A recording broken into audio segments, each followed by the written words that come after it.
Hello mga moms! Welcome na naman nga sa bagong kwento ng buhay namin. For this video nga mga moms, i-share ko po sa inyo yung munting simula namin nang kami ay magsimulang magtindahan. Dahil nga po mayroon naman tayong maliit na na-invest na lupa sa harap ng aming bahay, kaya po naisipan namin ng aking asawa na dito na lang po kami magtayo. Naging maganda din po itong simula mga moms kasi nga unang-una hindi na tayo gagastos ng renta sa pwesto. At naalala ko pa po, meron lang kaming maliit na stocks ng mga gamot na kung saan kinuha namin doon sa bodega namin sa babuyen. At the same time, yung mga feeds po na ginagamit namin sa aming mga baboy, yun lang din po yung display ko. At saka dalawang tag 25 kilos lang po na bigas. At yun na nga ma'am, sa unang araw ng benta ko is hindi ko talaga in-expect. Super happy ako noon kasi meron lang po talaga akong sale sa buong araw na sa halagang 35 pesos. Simula nga noon mga moms, nagtyaga talaga tayong magbenta sa araw-araw. So dati nga wala pa talagang tao, wala pa talaga halos benta.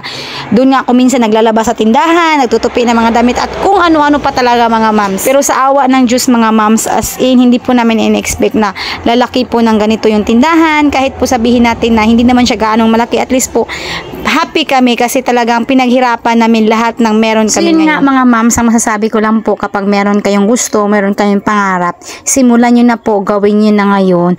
Huwag nyo nang tagalan pa kasi nga kung hindi kayo magsisimula, hindi nyo rin po yun maaabot.